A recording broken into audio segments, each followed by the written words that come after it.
Thanks for staying. The National Democratic Congress Member of Parliament for the Jomoro constituency, Dorcas Afotofe, has won the election petition case against her, seeking to challenge her eligibility as a Ghanaian. Now, a Second High Court presiding judge, Justice Dr. Richmond Osei dismissed the petition and ruled based on Article 48 of the Ivorian Nationality Code that the Member of Parliament lost her Ivorian citizenship at the very time she acquired her Ghanaian citizenship. Meanwhile, an elder of NPP, Peter Makmenu, who sat through the ruling, described the judgment as shocking. Citi News' Kwesi has more from Second D. The application challenging the eligibility of the Jomoro MP, Dorcas Afotofe of the NDC, representing the people of Jomoro constituency, was filed on 8 January 2021 by one Joshua Imwa Kofi, a resident of Jomoro constituency and a sympathizer of the NPP. He claimed in his application that the MP held multiple nationalities, including American and Ivorian citizenship, at the time of filing her nomination to contest the 2020 parliamentary election, a situation which contravenes the 1992 Constitution. After 23 months of the case, Monday, November 21, 2022, set as the day for ruling, several key persons from the NDC and the NPP thrown the Second High Court. Present in court on the petitioner's side were lead counsel for the petitioner, lawyer Frank Davis, Mark Menu and other officials of the NPP, while on the side of the first respondents were the former Minister of Security, Totobi Kwachi, former Attorney General, Mareta Bru-Opon, MP Samuel Okujeto Ablakwa, and James Kluze Afezi, and the lead counsel, Godwin Edwazi Tomaklo. In his ruling, the presiding judge of the Second High Court, Justice Dr. Richmond Osei, said the allegation of the MP holding an American citizenship was abandoned by the petitioner during the proceedings, leaving the need to prove the subject of determining her alleged Ivorian citizenship.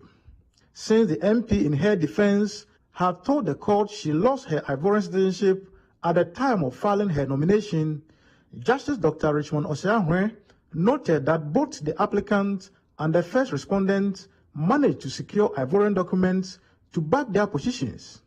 By the operation of Article 48 of the Ivorian Nationality Code, that says that any Ivorian who attains the nationality of another country automatically loses their nationality, which was well articulated by an expert Ivorian lawyer who came to testify at the instance of the MP without a counter-expert testimony from the petitioner. Justice Dr. Richmond Osei ruled that the petitioner failed to establish that the MP was not eligible to stand election and therefore declared her the legitimate MP for Jomoro. This attracted jubilation by the NDC supporters at the court premises. Lead counsels of Jomoro MP and the petitioner spoke to Citi News. I need to thank God Almighty and the court for the brilliant judgment. The scholarship demonstrated in the judgment is pleasing. We are extremely grateful to the court. We are extremely grateful to the Almighty God. I'm grateful to my colleague lawyers. And I appreciate what has happened today. I'm extremely grateful. The judgment speaks of itself. The judgment speaks of itself.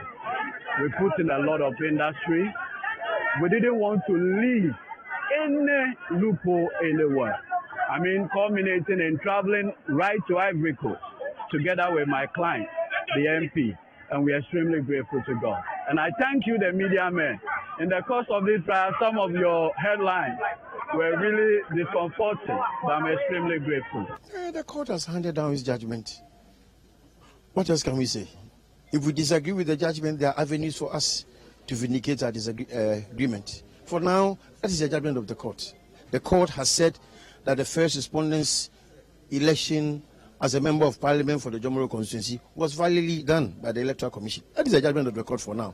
So as to what will happen afterwards, in the course of time, you will get to know. But for now, we abide the judgment of the court. There's nothing else we can do. She was delivered in 2 localities on different days and at different places. That is a matter for our criminal justice system. I am not the director of public prosecutions. Flanked by her celebrity daughter, Fantana, the Jomoro MP, Dorcas Afutofe, told Citi News it has not been an easy road and further thanked her family and the NDC for their support. I'm just, out of words. I'm just very grateful to God. It's been a long journey. I've gone through a lot, but finally, God has really, done it for me, and I'm very grateful to God and everybody that has been very supportive, especially Adichie and also the lawyer from Ivory Coast, my chairman, the regional chairman, everybody. I mean, they've been very supportive. Of course, my family, my daughter was here today. So I'm very, very grateful to God. God has been good to me. It has not been easy, but God is good. An elder of the NPP, Mark Menu, who sat through the ruling, described the judgment as shocking. Well, we are shocked by the ruling, but as a party that believes in the rule of law, we accept it.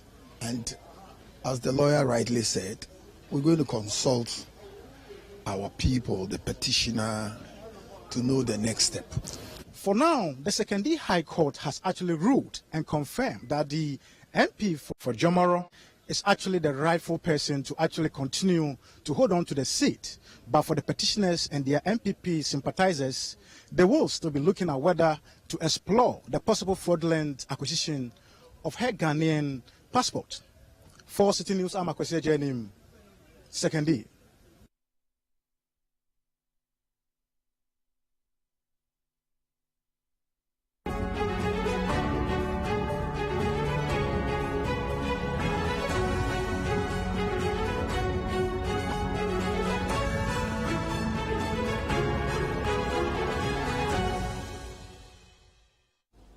Now in some other news, residents in some parts of the Krachi Nchumuru district of the Oti region are calling on the Inspector General of Police to intervene over a land dispute between some two communities which led to the shooting to death of a chief, his son and a third person.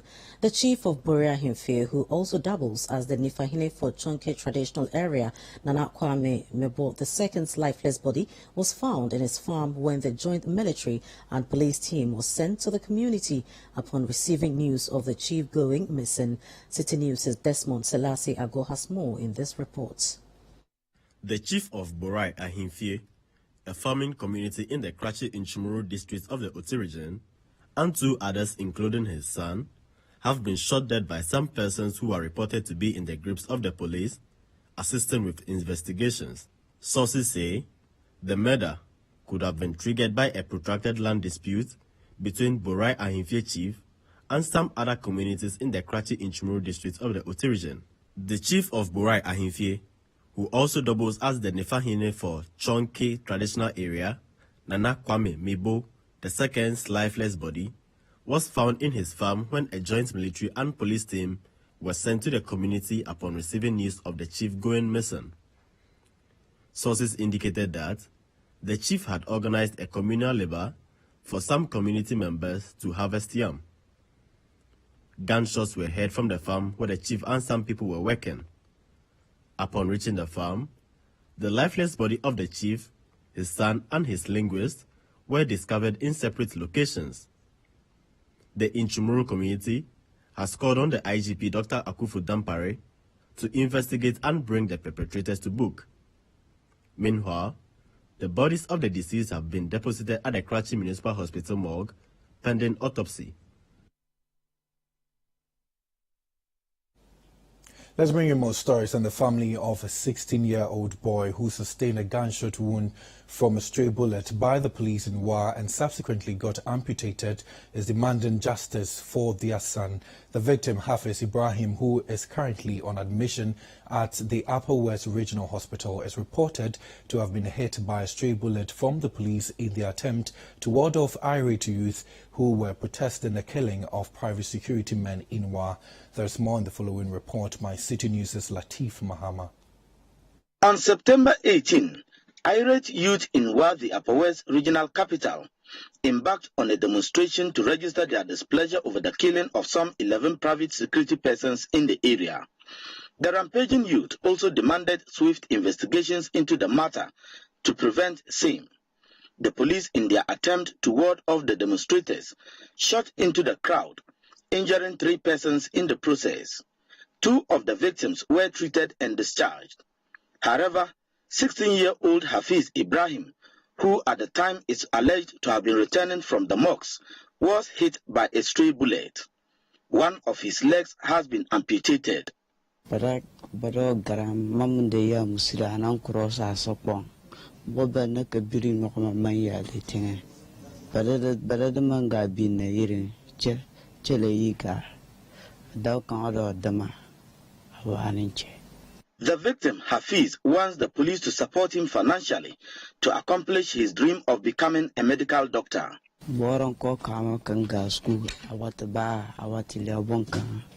His father says he has exhausted all his savings and now depends on the benevolence of family members to cater for the victim because several appeals to the police for help has yielded no results.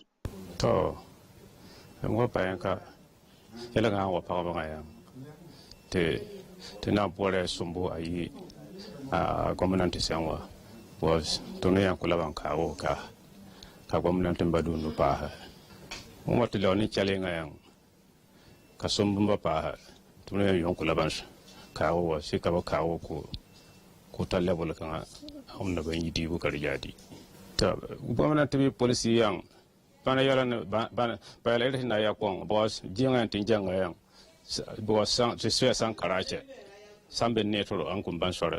So Sika Patrol Nimbijan Kanane Nimbijatola. It has brought a lot of financial challenges because it happened when nobody prepared for it. So we have to be running health skelter to gather money for the surgical performance to be done by the doctor. And so many financial challenges. We want compensation for the child, and then the hospital bills to be settled. Either by government, because police by design is also government, so government should take responsibility. At the time of filing this report, the police was yet to respond to the concerns. Well, the family of Hafiz Ibrahim Frebo is demanding justice for Hafiz, who is permanently disabled as a result of a straight bullet he received from the police a couple of weeks ago. Reporting for Citi News, my name is Latif Mahama. Wa.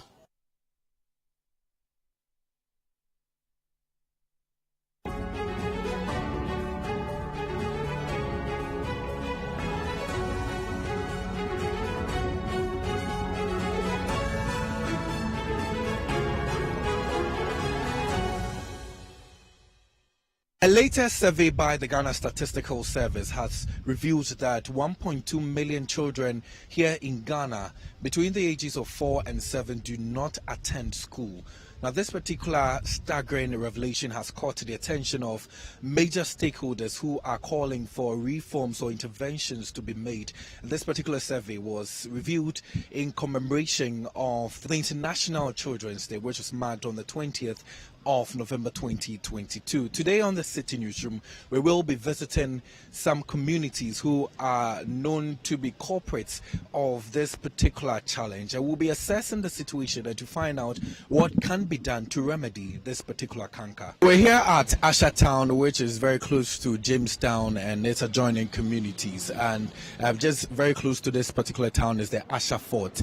And this particular town, these indigents are mostly fisher folks. This is because they live very close to the sea. So the day has begun already for residents who live here already. And so for the gentlemen who go for fishing, they are already at the shores. They have begun their day. Also for the women who mostly stay behind and work on the fish, the catches that come after their men have returned, they are also going about their duties. On the left side, you see one of the favorite delicacies that is being prepared here. That is the banku and also the kinky, and this is up for sale. And you see other people also going about their duties already. But unfortunately, we are capturing some children who are below 10 and are on the streets currently. Some of them I can see are picking some refuse, some bottle and sachet water here on the streets here. We do not know what they're doing with it, but we'll be getting up close with them. For the sake of language issues, I would be helped by my colleague who is also in the Citi Newsroom, Akosia Otre. She knows this place better. She will be engaging these kids for me. All right, so Kweku, if you know this area very well, that is Jamestown, you know that on a regular day when you come here, even on a weekday, you see a number of children on the streets.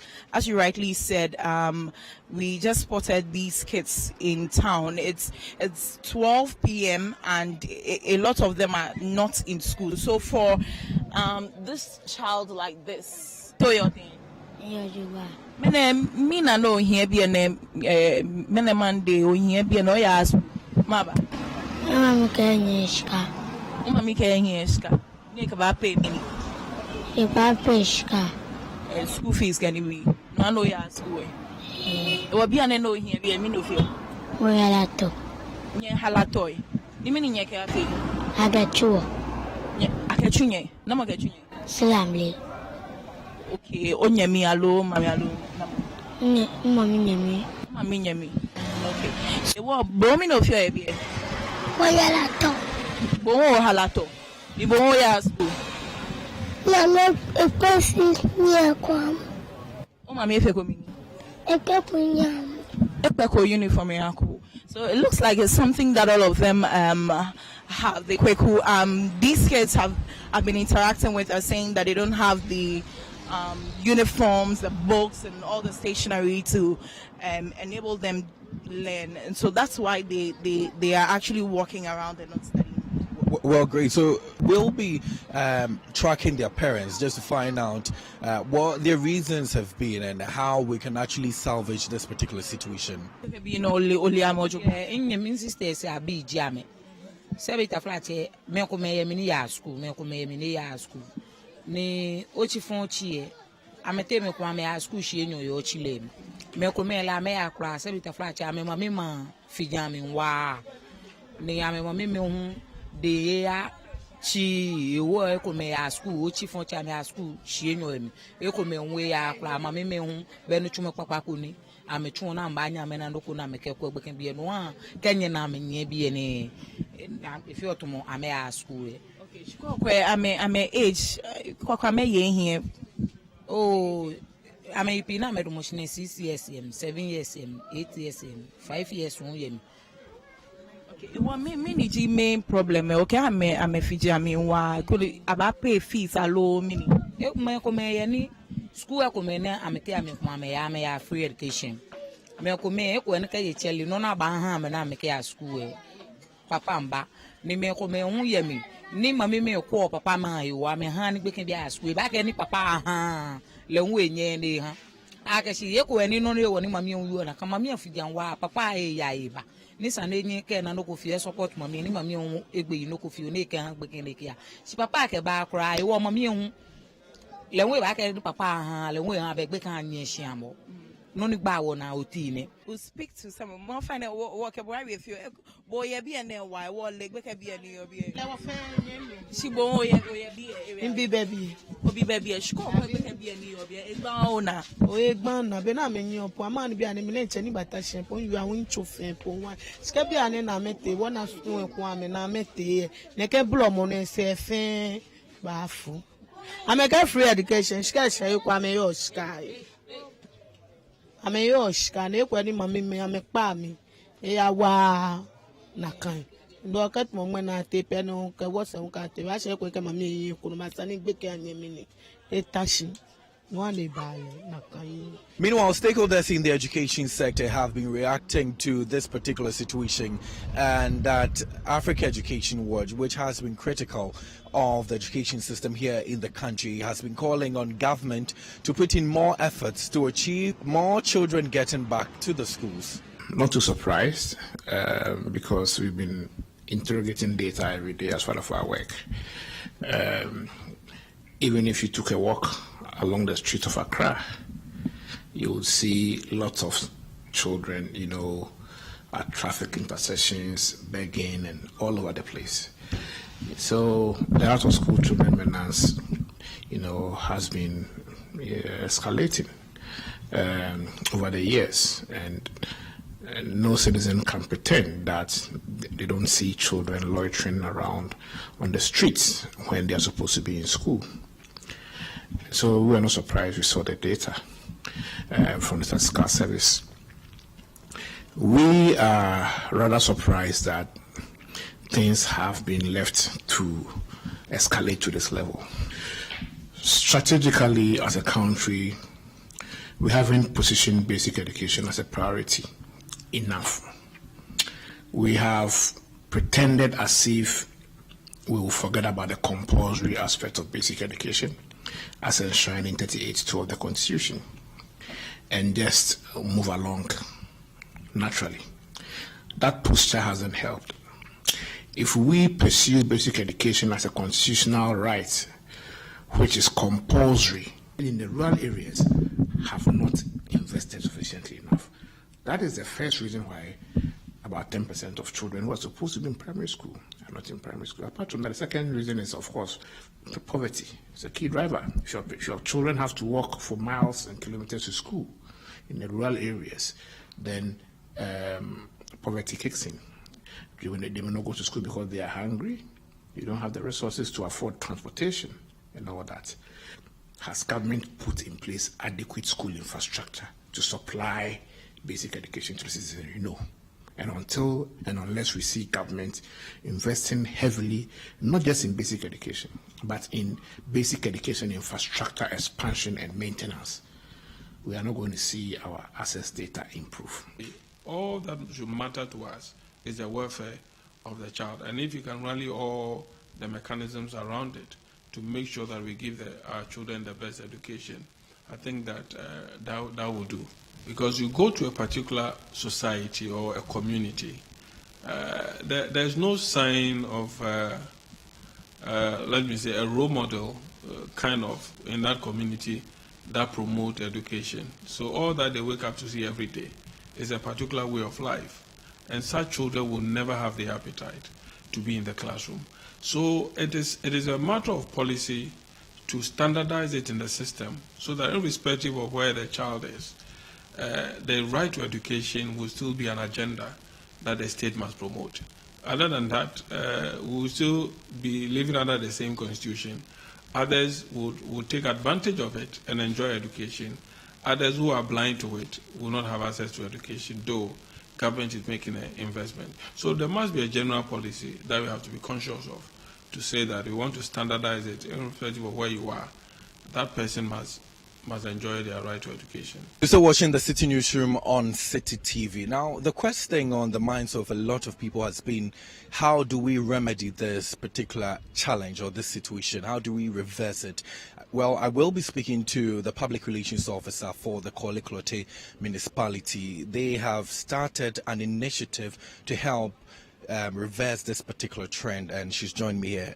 We're grateful that you could join us on the City Newsroom. Thank you. Well, first of all, just give us a feel of how many people, how many kids are not going to school in your jurisdiction. Currently, it's a bit difficult to get that number. If you had asked for the number that are in school, maybe it would have been easier. Would you say that it is alarming enough in your jurisdiction, looking at the number of kids we see literally almost all the time on the streets? Is it alarming for the GES in your jurisdiction? It is very sad when you walk on the street and you see children who are supposed to be in schools, but they are on the streets hawking. You know, mostly they are children between the ages of 8 and then 16. You see them, they are supposed to be at the junior high, but they are in the street hawking. And so it's very sad when you see children like this. Well, I would want you to let us in with regard to the initiative that your outfit is embarking on. Just help us, and what really is the focus of it? Actually, it's a nationwide program. So we have selected districts and municipals across Ghana who are all doing the same program. It's at the beginning stage and it's just for stakeholder engagement and sensitization. What is this program about? We call it the Ghana Education Outcomes Project. This project is aimed at bringing back to school all those children who are in the streets, who are supposed to be in the schools. So you bring them back and then give them some form of complementary basic education. Then when that is done, we absorb them to the regular schools and then to TVET schools to help these ones out of the street.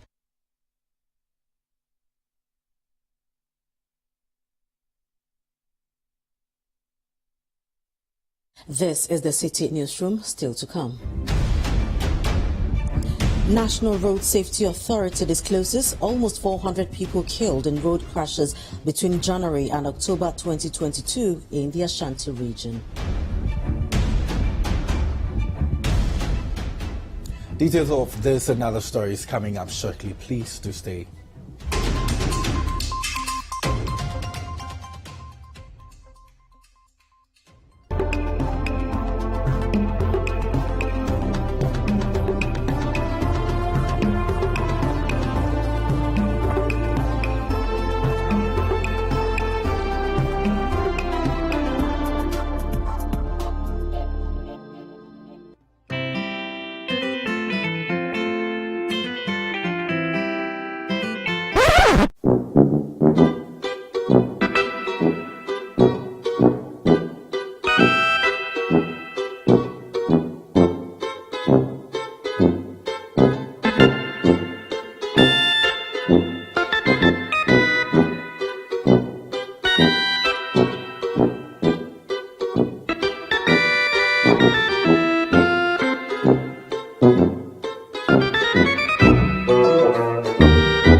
Plus is a fully skimmed evaporated milk.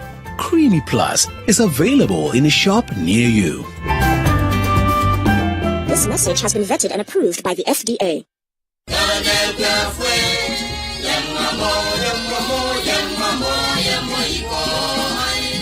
Farmers, this is our season. The Ministry of Food and Agriculture, Ministry of Fisheries and Aquaculture Development, and Ghana Cocoa Board presents the 38th edition of National Farmers' Day celebrations and National Agricultural Fair on the theme, Accelerating Agricultural Development Through Value Addition. This is happening at the Jubilee Park of Orijia in the Eastern Region. Tuesday 29th November, official opening of the National Agricultural Fair. Wednesday 30th November, Regional Day for Eastern Region. Thursday 1st December, AGB Farmers Forum with the climax of a grand derby and award ceremony on Friday 2nd December 2022. His Excellency Nana Addo Dankwa Akufo-Addo is the special guest of honor. Major sponsors: Government of Ghana, Global Affairs Canada, Agricultural Development Bank, Exim Bank Ghana, Stanbic Bank, and more. Yes, it is National Farmers Day 2022. Ayiko to all farmers and fishers.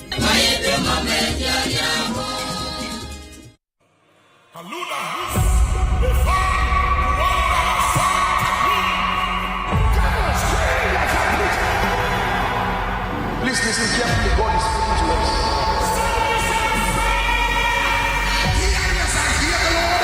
It's that time again. Impact 2022. Today, we block the delays. We override the delays. We will celebrate the victory and the triumph. Put your cancel every delay tactics of the enemy on the account of the blood of Jesus. Ministering Apostle Joshua Selman. God does not speak sympathizing with your current situation. He speaks as touching your destiny. Pastor Jerry Eze. I command the power of delay be broken. Let your amen thunder louder. Reverend Eastwood Anaba. The time has come for you to stop playing religion and take your destiny in your hand. Bishop Gregory Toussaint. Spiritual warfare is first of all a lifestyle. You fight Satan primarily by the way that you live. Dr. David Enchi. Apostle Francina Norman, Prophet Victor Kusibuate, Prophet Ajiman Prempe, introducing Minister Jonathan Ruben. 8 days and 8 nights of power and impact, including a prayer breakfast on Saturday, December 3rd at the Prayer Mountain with Apostle Joshua Selman. Visit linktr.ee/actionch for transportation, registration, and prayer breakfast tickets. Impact 2022, bridging the gap.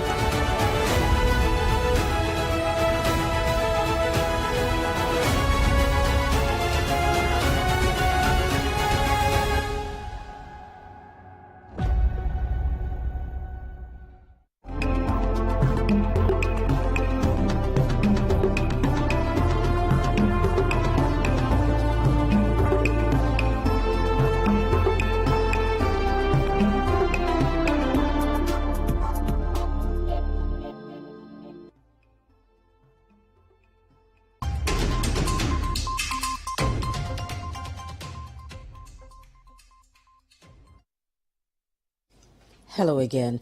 Some teachers and students at the Accra Technical University have called on the government to pay attention to the demands of the Technical University Teachers Association, TUTAG, before academic activities resume in January next year.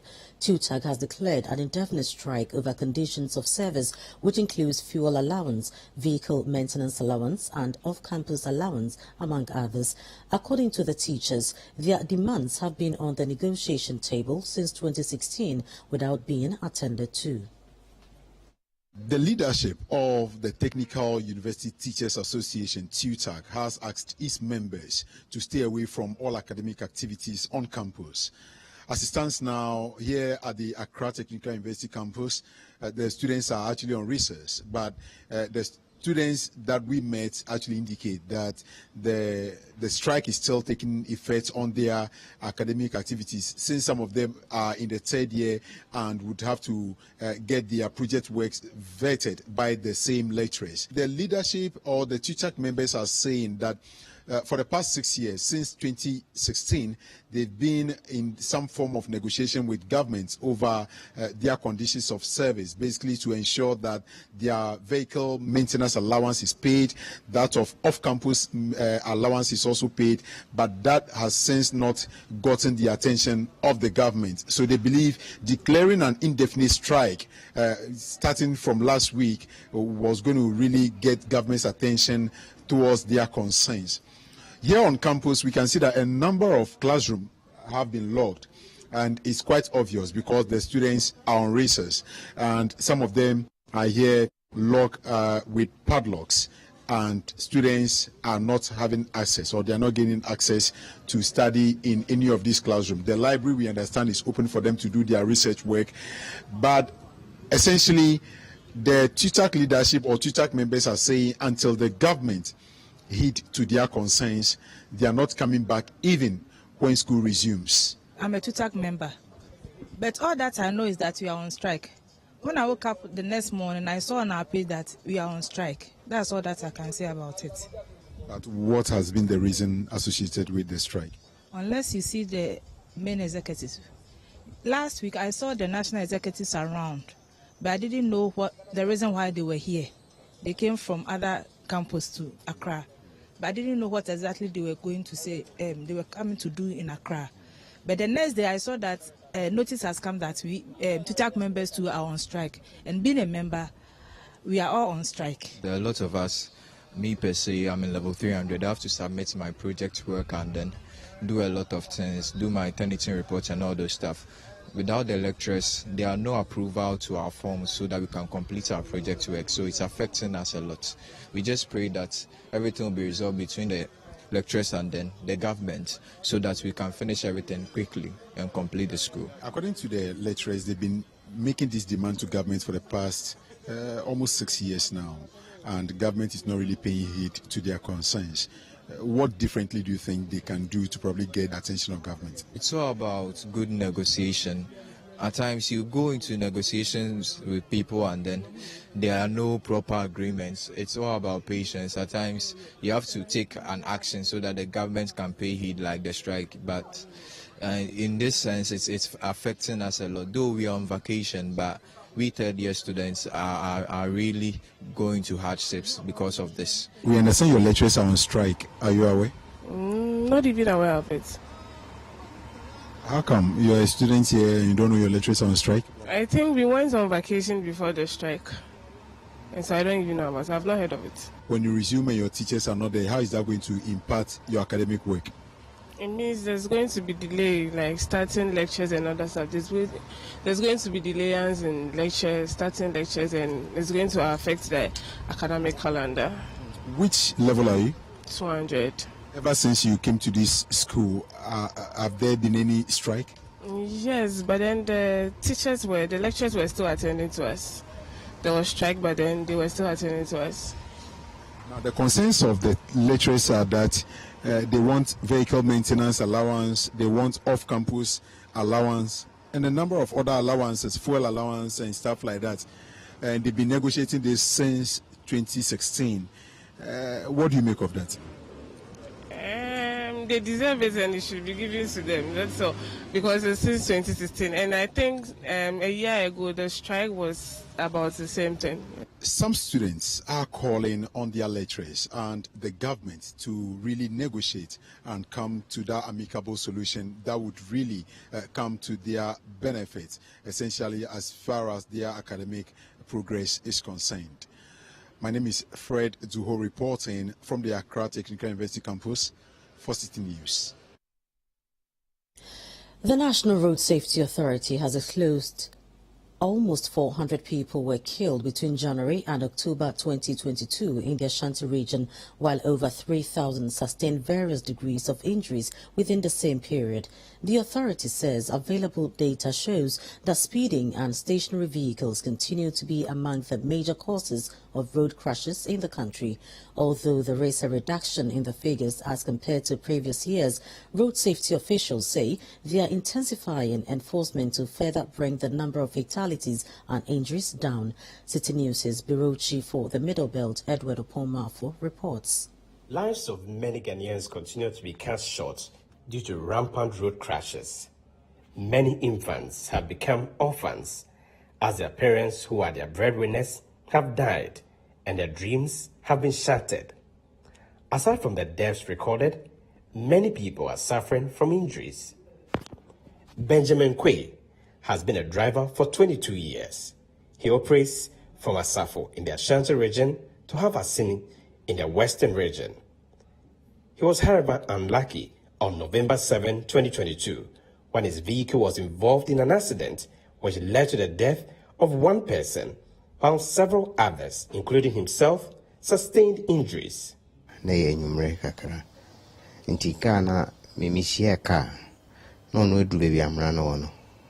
on my light. Tita mama light na me konche no fa medon. Tita mimi ina chaza me pie. The next potus no. Timi dodge me front tire na back tire boom. And then between potus no, so as a bridge be or one year quino. Went to me and level see into do home a sinkise. Tita mimi tiny pie na car no to me control no me drew home na a sans kim scene. Let's say control no I me SMS control car na said me come in Canada and amana one front time could seem none so pie. The tiny pie in a day. She said, I says, to me, I say. Mike Odum narrates how his 29-year-old brother, who was a student of Kumasi Technical University, was killed on 14th November 2022 after he was knocked down by a vehicle while crossing the road in Kumasi. My late brother, he left us last week Monday, 2 days exactly a week. It was an accident that happened in the evening of Tuesday. So he left home to go and buy food. He said he was not satisfied with the food at home, so he left home to go and buy food, and we didn't hear from him till the next day evening when we had heard he was rushed to the hospital as a result of an accident. The National Road Safety Authority says although there has been a reduction in road crashes and fatalities involved in this year's figures as compared to previous years, the situation is still worrying.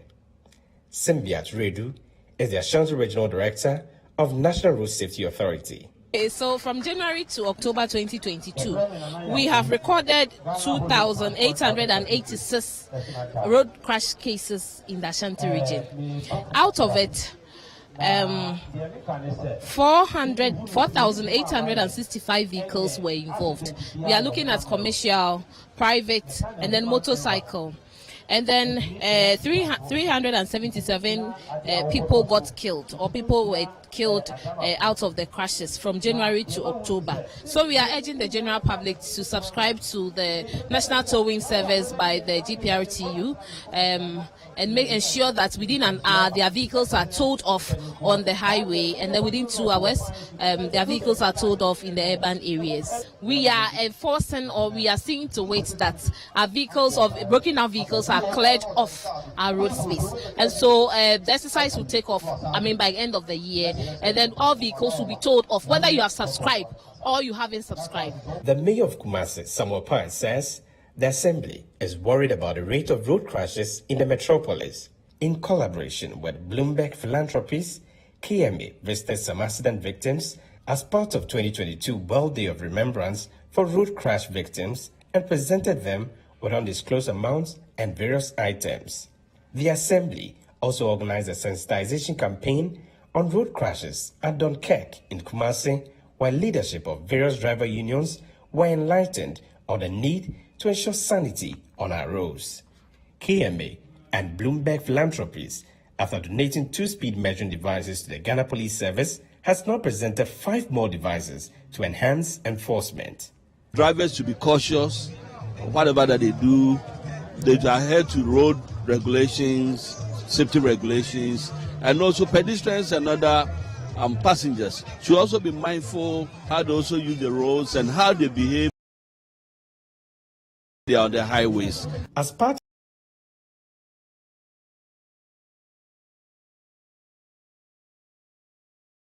that have been involved in accidents at vantage points with inscriptions urging road users to avoid mistakes that lead to road crashes on a daily basis. Road accidents are still claiming lives of many Ghanaians, and with a concerted effort, we will be able to reduce the numbers. For Citi News, I'm Edward Oponmafo, Kumasi. You're still watching the Citi Newsroom on Citi TV. Still to come. President Akufo-Addo pays tribute to former Finance Minister Professor Kwesi Botchwey, who died last Saturday, November 19, 2022. We'll bring you the details shortly. Please stay.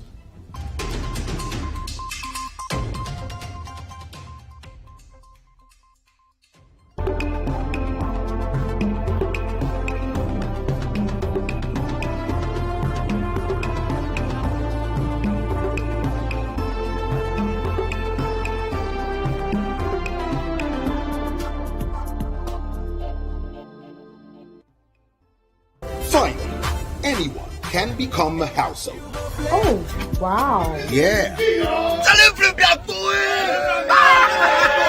Go Flip, a real estate gaming platform that allows you to play and stand a chance of winning a house or cash or consolidated prizes, such as savings towards a house. Simple and easy to play. Visit www.yougoflip.com. Buy a ticket to enter the game. Wait for the end of the game to enjoy the win. Anyone can win.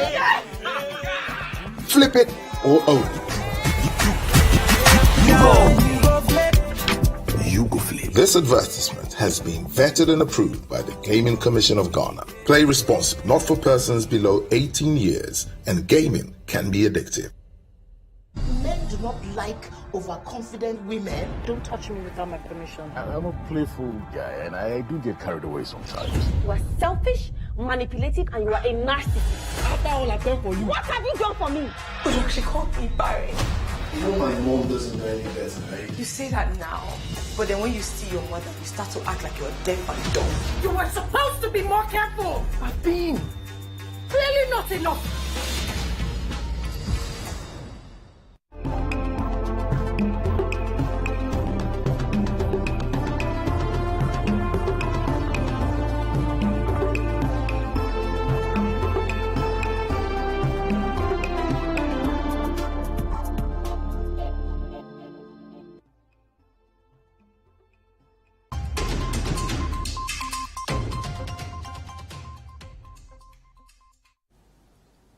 You're welcome back to the City Newsroom. Let's do more stories. And President Akufo-Addo has paid a glowing tribute to former Finance Minister Professor Kwesi Botchwey, who died last Saturday. President Akufo-Addo described him as a good man who had the country at heart. The president made these remarks when the family of Professor Kwesi Botchwey called on him to officially inform him of his passing. He was a very dedicated, a very honest, very distinguished Ghanaian. Became a leading political figure in our country at a very difficult period in the history of Ghana, but carried himself with great dignity and elegance. And I think that the outpouring of grief that there is in the nation today is a good testimony to how Ghanaians valued his contribution to the growth of our nation. I had the opportunity to talk to him quite recently, and it never occurred to me that we're going to be in this position. But that is what the Almighty has for each one of us. He has a time and a place to call us one by one. Fortunately, it's Kwesi Botchwey's time. I have to wish you all my deepest condolences and sympathies on the death of a very fine, outstanding Ghanaian. I think it's extremely appropriate that you should come here to announce to me his passing. I'm not saying that office makes you different from anybody else, but certainly the prominence that he had in our society requires that you should come here. I don't know what arrangements you've made for his send-off. Now planning committees, there's that are going to be established. But I would like you to be very mindful of the presence of the Chief of Staff and to be in active contact with her so that the input that the state can make to making sure that we give him a fitting departure is done. May the soul of the good old professor rest in perfect peace. Now moving on, the current economic crisis is biting hard across the country. The impact on the already poor and vulnerable is enormous, a situation that calls for a planned intervention. In the northern region of Ghana, the case of an already impoverished population is worsening. Well, unfortunately, the government's Livelihood Empowerment Against Poverty Leap initiative, which seeks to cushion poor and vulnerable households, appears to be doing little to improve their conditions. Our correspondent Dinah Ngon has been assessing the situation and comes through with this report. Behind the pulse is Sanatu Issa. Though she's unable to gauge her age, a careful look at her seems to point to one who is well over 50 years old. Sanatu takes care of herself and grandchildren. Unfortunately, she abandoned her shea nut processing business due to ill health.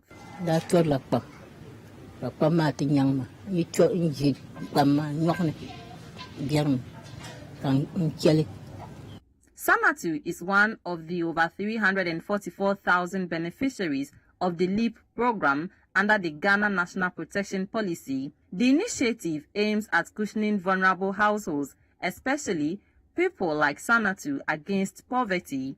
Under the program, one eligible member of a household receives 64 cedis, which is approximately $5 monthly.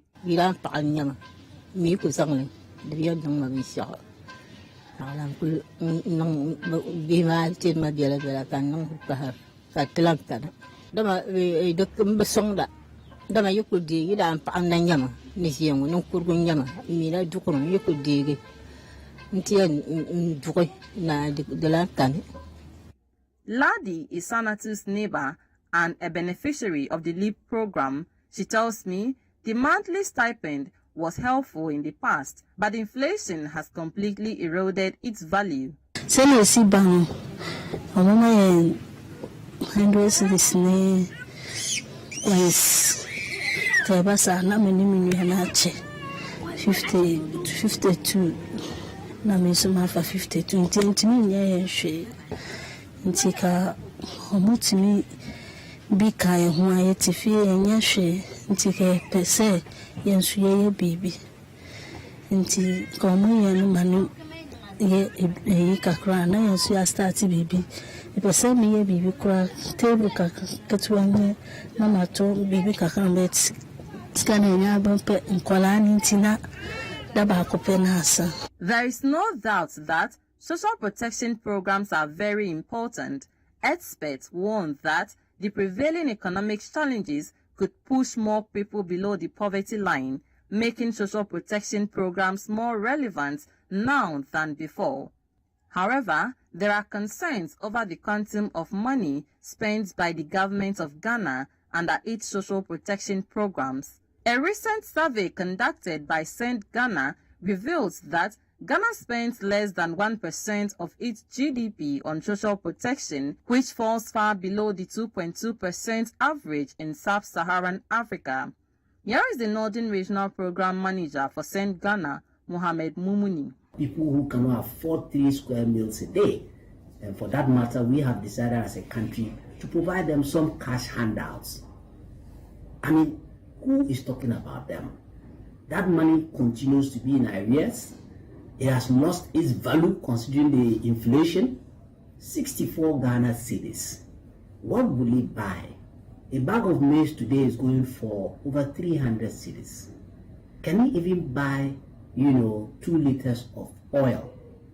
But that's a real and practical challenge. So in as much as we are talking about, the 2023 budgets and the fact that it will be largely influenced by an IMF program, we need to think about social protection and how do we make sure that those at the bottom there do not suffer the most. In Zambia, for instance, a beneficiary of a social protection program receives approximately $12 a month, which is nearly 3 times the amount disbursed in Ghana.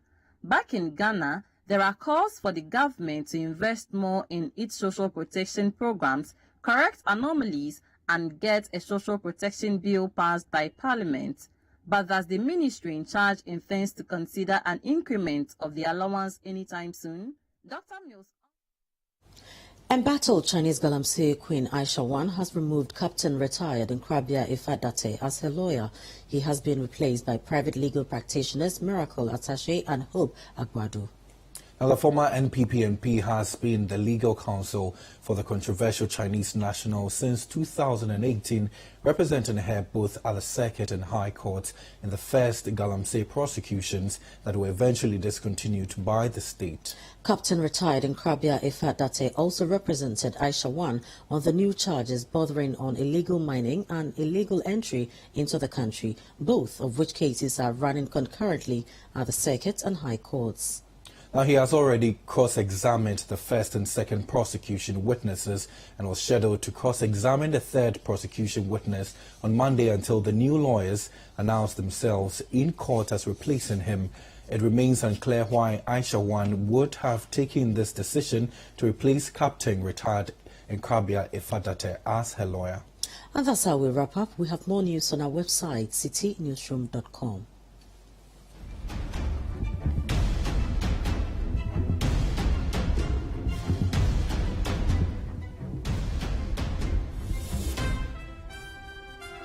Subscribe to CityTube on YouTube for more exclusive video content from City TV. Download the City Newsroom app. Well, you can also watch City TV on DSTV channel 363 and GoTV channel 182. I'm Frema Edunami. And my name is Kweku Edioma, and so many thanks for watching.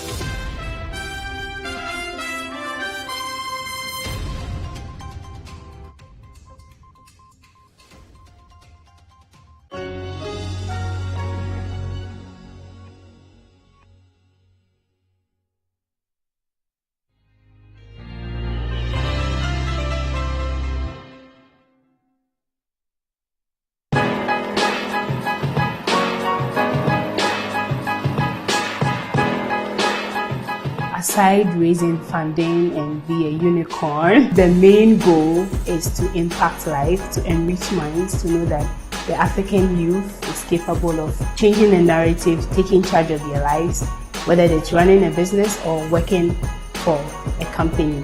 I fell in love with the opportunity to work with young people and channel their energy to nation building.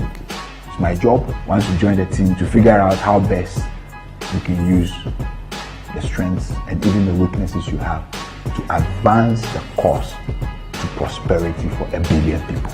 The generation before us helped us, and then we help the next generation. Well, our struggles may be singular, but our destinies are shared.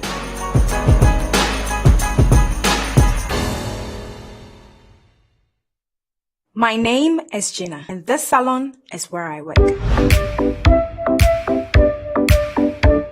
Good morning to those who speak good English like I do. That's B, assistant madam, always cleaning boss. Efia, so can't you sweep the place? Do you know what I went through last night? I had run installed the whole of the night, but I managed to be here today. That's Efia. She's in the Guinness Book of World Records for giving the most excuses. I am not missing any drama today. Ow, you're burning my scalp! Baby, I messed up again. Oh. My family witches. I'm sure they've located the salon.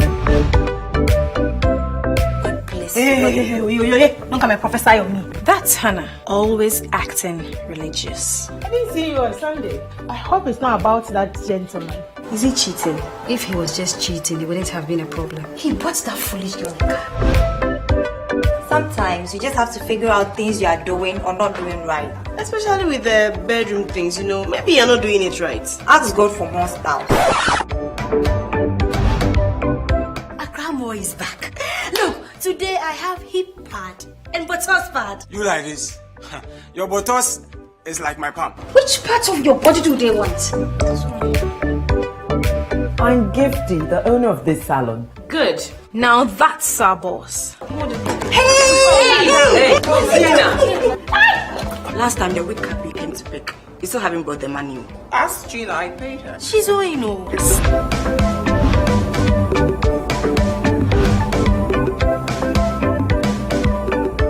You've already met your new colleague, have you? Are you straight? No, I'm not. I'm crooked. The Hairdressers returns on 7th December 2022 at 7:30 p.m. only on Citi TV.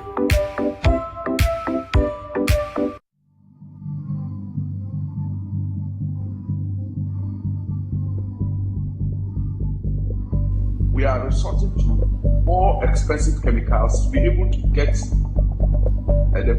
be able to reduce the process losses.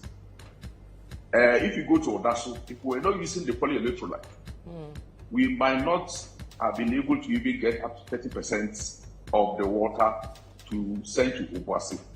But with the use of the polyelectrolyte, we are doing about 50%. And so at every time you have to increase costs. If you are using the aluminum sulfates, you will have to use the more aluminum sulfate you put in your water, the more other chemicals that you put in to correct your pH level.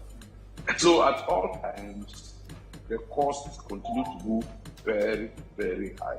And I think that if PURC can allow us to pass on the cost to the citizens, yes, politically it might have some implications. But when people begin to see the cost, I'm sure we'll all go onto the rivers and directly get the people who are doing that damage away. If we don't take that seriously, I'm sure even our rivers will die.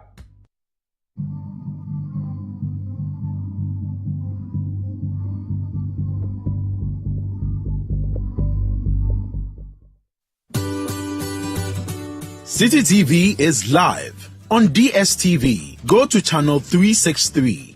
On GoTV, access Citi TV on channel 182. On a digital TV, please press the menu button on the remote control and run a news search on your TV. Take note that without an antenna, you cannot access Citi TV on your television. Citi TV can be accessed on a free-to-air digital box like the Go TV and Star Times box. Citi TV, it's your world.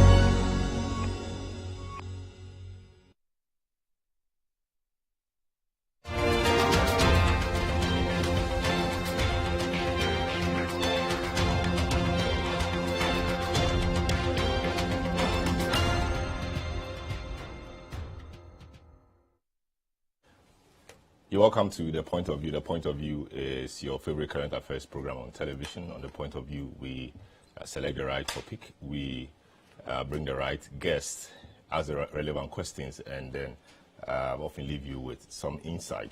My name is Selom Adunu. You can join the discussion via our WhatsApp line 05505858832. The show is also live on YouTube.